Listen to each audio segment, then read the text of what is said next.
Les vraies voix, Frédéric Brindel.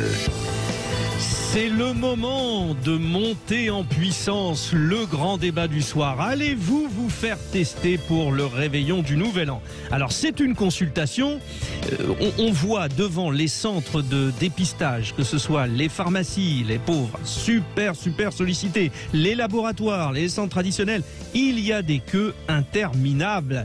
Et pourtant pour l'instant dans la consultation, vous nous dites non à 93%, je n'irai pas me faire tester pour le Nouvel An. C'est un choix de savoir où nous en sommes en tout cas, pensez quand même à votre soirée, comme à l'époque le faisait Claude François d'ailleurs.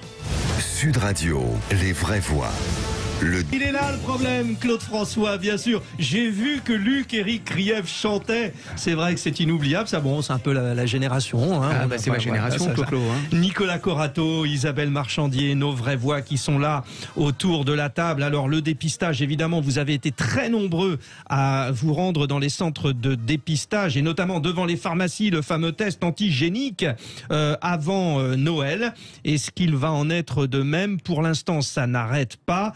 Et nous pensons évidemment aux pharmaciens. Parce que les pharmaciens, peuvent aujourd'hui vacciner. Donc, il y a du boulot. 2 font toujours leur métier de pharmacien. C'est-à-dire, bonjour monsieur, je voudrais tel ou tel médicament. Et 3, les dépistages. Et il y a du monde, il y a la queue partout. Mais comment font-ils? Philippe Bessé, président de la Fédération des syndicats pharmaceutiques de France. Bonsoir Philippe Bessé. Bonsoir. Comment faites-vous?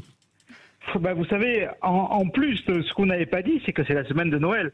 Et une partie de l'équipe officinale est en vacances. Et en plus, ce qu'on n'avait pas dit, c'est qu'il y a le variant Omicron. Et nous avons également des gens qui sont cas contact et qui ne sont pas dans l'équipe. Donc c'est vrai que nous sommes débordés. Mais on se concentre actuellement sur la vaccination. Sur les tests. Et vous nous confirmez que les files d'attente que l'on voit, ce sont des gens qui veulent se faire dépister. Alors on a lancé notre consultation, je vous le rappelle à vous tous, vous allez sur le compte Twitter Sud Radio, oui ou non, allez-vous vous faire dépister? Vous pouvez aussi appeler au 0826 300 300, mais la tendance, cher Philippe Bessé, c'est d'aller se faire dépister. En ce moment, tout le monde y va. Oui, les files d'attente que vous voyez, ce sont des dépistages, ce sont des demandes de tests antigéniques, c'est clair.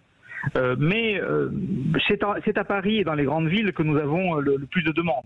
En province, on arrive à s'organiser encore avec des rendez-vous et pour faire en sorte qu'il n'y ait pas d'attente dans les pharmacies. Je vous fais bien sûr entrer dans notre tour de table, même si vous êtes très occupé et vous êtes en visio, mais si vous devez partir, vous nous le dites, mais restez bien quand même Philippe Bessé. Je fais déjà un premier tour de table. Isabelle Marchandier, vous allez vous faire dépister ou pas pour le réveillon? Alors moi j'ai fait plusieurs tests. Là j'avoue que je sature un petit peu parce que on a eu la génération SIDA avec le préservatif. Maintenant la génération Corona, on est testé, vacciné. Je veux dire ça n'en finit pas. Alors le test pour moi je trouve ça très utile, ça c'est vrai. Je pense qu'il faut justement, le gouvernement vraiment s'est trompé. Il fallait continuer à rendre gratuits les tests. Alors ils sont gratuits pour les vaccinés, ils sont pas gratuits pour les non vaccinés. C'est là la petite astuce, du coup, c'est bien de se faire vacciner. Mais au moins, les tests rend visible la contamination. Alors, on se plaint du nombre de cas. Évidemment, il y a plus de cas parce que les gens se font plus tester, mais c'est pas parce qu'on est contaminé qu'on est malade. Hein. Enfin, faut faire la distinction. Le vaccin ne protège pas contre la contamination. Il faut quand même continuer à le répéter. Mais oui, je me ferai tester si j'éprouve des symptômes, en fait. Voilà, c'est ça. On arrête d'être malade. On a l'impression d'avoir des individus constamment malades. Rien que voir le masque, de toute façon, on a l'impression de voir des malades potentiels tout le temps. Il y a des hypocondriacques de toute façon déjà, mais ça c'est pas. Alors, c'est vieux comme le monde. Philippe Bessé, d'ailleurs, j'en profite pour ceux qui nous regardent sur les visios, que ça y est, nous vous avons en visio. Nous mettons un nom. Voilà, c'est bien. Bon, sur le fait, alors c'est très important ce que dit Isabelle Marchandier. Les gens qui viennent se faire tester. C'est qu'ils ont des symptômes ou il y en a qui n'en ont pas du tout? Alors, il y en a qui n'ont pas du tout. On va reprendre quand même sur l'histoire du remboursement parce que tous les mineurs sont remboursés, qu'ils soient vaccinés ou non. Et au niveau des majeurs, tous les majeurs sont remboursés quand ils sont vaccinés ou s'ils ont des symptômes et une prescription d'un médecin. Donc le sujet, c'est quand même un remboursement qui est très très très large. Oui. Maintenant, effectivement, la plupart des gens qui viennent aujourd'hui et demain sont des gens qui préparent les rassemblements familiaux et qui veulent se faire tester par sécurité. Dans les jours précédents, je dois vous dire que la plupart des gens qui viennent nous voir sont des cas contacts, c'est-à-dire des gens à qui on a signalé qu'ils avaient été avec une personne frappée par le virus et qui donc veulent vérifier s'ils sont positifs ou non parce qu'ils sont cas contact. Oui, donc ça déjà aussi, rappelons-le, 1000 cas pour 100 000 habitants, c'était l'information que nous donnait tout à l'heure dans son journal François Germain. Luc-Éric Krief, le moins qu'on puisse dire, c'est qu'il y a aussi un besoin, tout simplement. Oui, je crois qu'il y a un besoin. Alors, moi, juste une petite question, si vous permettez, Président. J'ai cru comprendre, parce que moi, j'ai une salariée qui s'est faite contrôler hier sous un test PCR. En fait, elle a obtenu un test qui n'est valable que 24 heures. C'est-à-dire que son résultat est négatif, mais il n'est valable que 24 heures. Comme elle a mis 24 heures à l'obtenir, quelle est l'utilité du test? Puisque elle l'a fait hier, elle a obtenu le résultat aujourd'hui à midi, mais il est valable que 24 heures à partir du moment où il y a eu le prélèvement. Donc, il était déjà mort au résultat. Et c'est pour ça que je voulais lancer la question aujourd'hui sur Sud Radio, parce que là, dans 24 heures, nous serons pile au réveillon. Voilà. Allons-y. Voilà. Alors, les tests PCR, effectivement, demandent un temps d'analyse qui provoque ce que vous dites. Les tests antigéniques que nous faisons en pharmacie sont immédiats. Donc, vous avez le résultat 15 minutes plus tard. Et il est valable, effectivement, en 24 heures en tant que passe sanitaire. Mais par contre, il est valable pour le résultat lui-même. Le pass sanitaire, c'est un débat. C'est un débat de société, c'est un débat qui est en train d'être tranché au Parlement avec le pass vaccinal. Mais moi, ce qui m'importe, c'est de savoir si les gens sont malades ou pas. C'est pas de savoir s'ils ont besoin de faire un test pour aller au café. Moi, mon sujet, c'est de savoir s'ils sont malades ou pas. Et s'ils sont malades, pour pouvoir les soigner, pour pouvoir les isoler, pour pouvoir les prendre en compte. Donc, c'est ça le sujet du test. Donc, il va falloir... Effectivement, le test a été un petit peu... On a modifié son utilisation pour devenir un pass sanitaire. Mais avant tout, il sert à savoir si on est malade, le test. Nicolas Corato. Oui, alors, moi je suis parisien, pardon de le dire, et donc, comme beaucoup de Parisiens, mon réveillon de la Nouvel An a complètement explosé, donc je ne me ferai pas tester puisque je vais le passer en tout petit comité avec ma famille. Qu'est-ce qui était prévu au départ? Des amis, etc. À plusieurs. Tout ce monde-là s'est fait tester. Vous avez beaucoup d'amis, donc voilà, j'ai quelques amis, non mais c'est comme plein de gens qui ont des amis, et on s'est tous fait tester, et dans le groupe, il y en a suffisamment qui étaient positifs. Donc la dernière version, c'est quoi? À Paris, le taux d'incidence, c'est 2000, c'est-à-dire qu'il y a 2% des Parisiens qui sont positifs, ce qui est délirant. Donc, je ne connais pas, moi, de réveillon parisien qui se déroule comme c'était prévu. Vous serez combien, Nicolas, puisqu'on a lancé sur votre vie? Famille, ma femme, mes enfants. Alors, mes enfants, je vais vous dire, les ados, ils vont partir là où il faudra partir, et je leur ai conseillé de se tester. Mais, et dans quel état vont-ils revenir? Ça aussi, c'est une vraie question, hein. Oui, mais ils font attention. Ça fait 2 ans qu'ils font attention. Ils continuent à faire attention. Et il y a une petite différence aussi par rapport aux deux fêtes, hein, quand même. Le Nouvel An, il y a moins souvent papy et mamie au Nouvel An qu'à Noël. Ils sont plus dans la cuisine. Ils sont plus dans la cuisine. Voilà. Donc papy et mamie, ils réveillonnent de leur côté, et les jeunes vont réveiller entre eux. C'est pas complètement la même fête. Ça n'empêche qu'il faut rester vigilant, qu'il faut faire attention. Les enfants, on les a vaccinés. Les adultes, ils sont triplement vaccinés. On s'auto-teste régulièrement. On fait les tests antigéniques régulièrement. Voilà, on va être vigilant.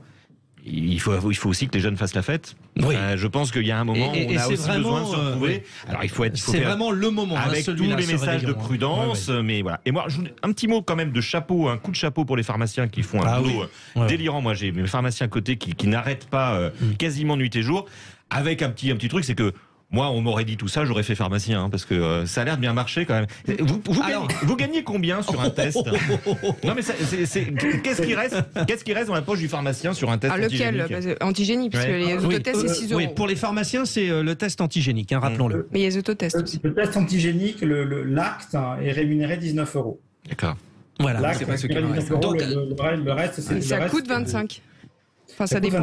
Il faut qu'on achète le matériel. Oui. Voilà. Donc ça veut dire que quand on dit la gratuité, c'est bien sûr, il y a un coût, donc la collectivité paye et finalement ça va dans le déficit. Donc oui, on paye pas, mais au bout du compte, on va quand même payer. Justement, les autotests, parce que c'est l'autre actualité vous concernant. Donc désormais, à partir de cette semaine, la vente d'autotests est possible dans la grande distribution. C'est parti.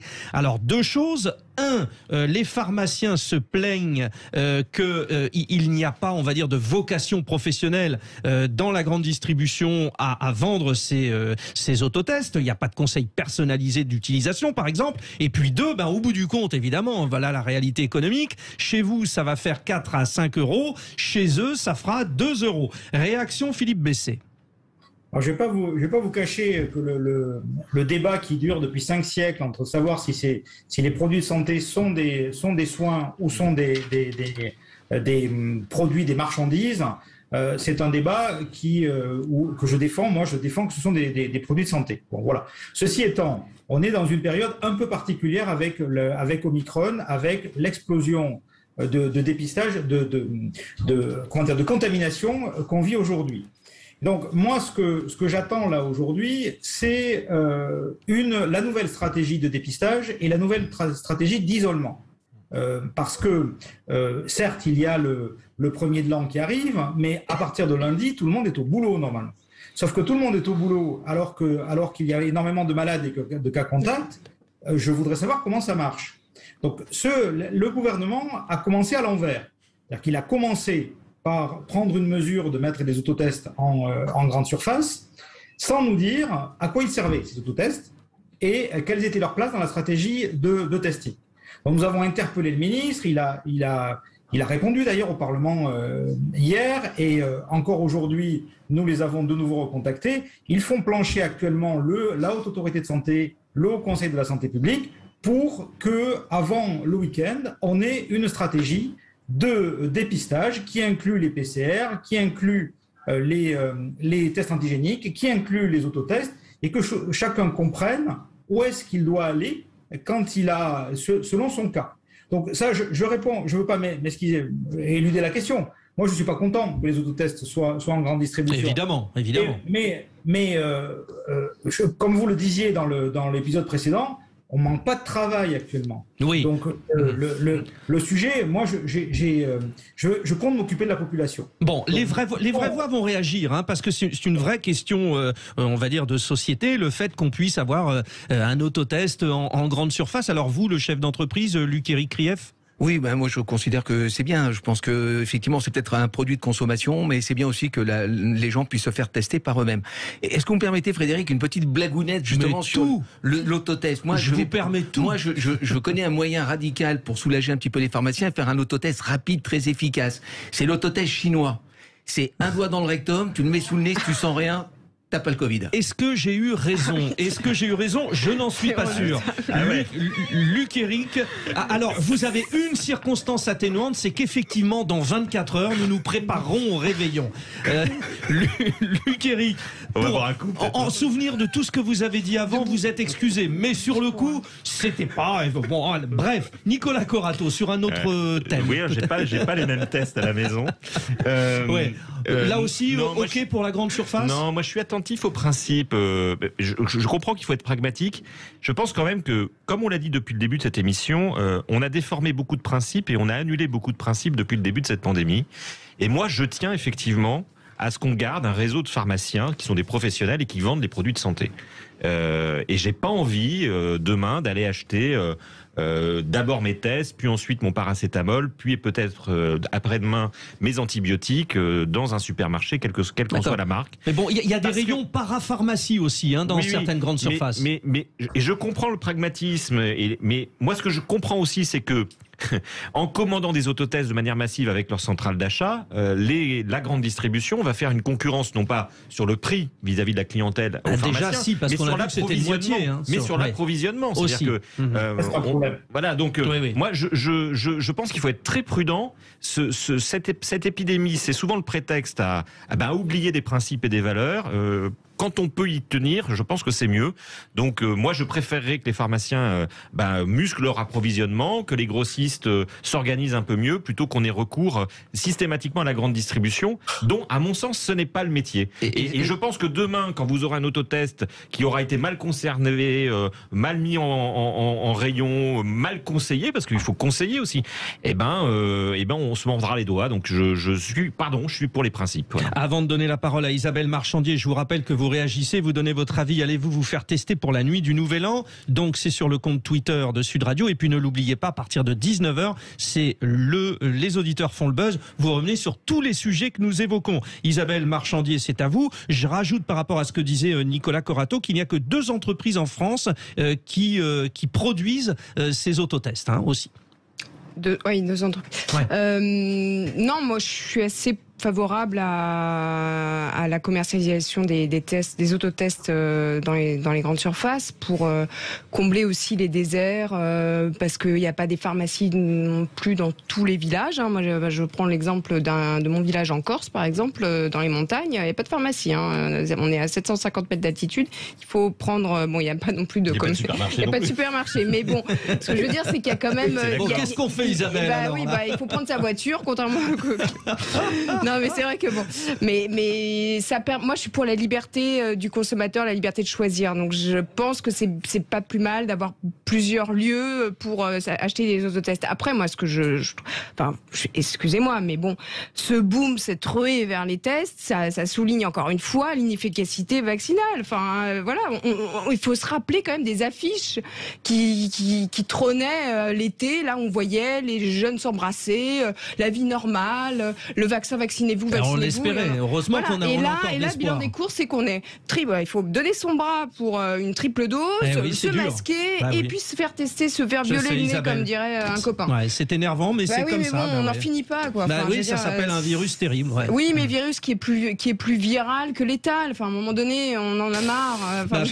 Pas pour ceux qui sont morts, c'est toujours le problème. Oui, mais il y a zéro. Et qui meurt, qui va à l'hôpital, il faut voilà. Je vous remercie, Philippe Bessé, d'avoir été notre invité. Bon courage à vous tous. On s'aperçoit finalement depuis quelque temps qu'on est tous un peu amis avec notre pharmacien. C'est vrai, hein? Oui. Vous n'oubliez pas, chers auditeurs, à 19h, vous prenez la parole. 0826 300 300. Je vous donne dans un instant le résultat de la consultation sur la question. Et bien sûr, notre réalisateur, l'inénarrable Maxime Sénat, nous emmène à la fête.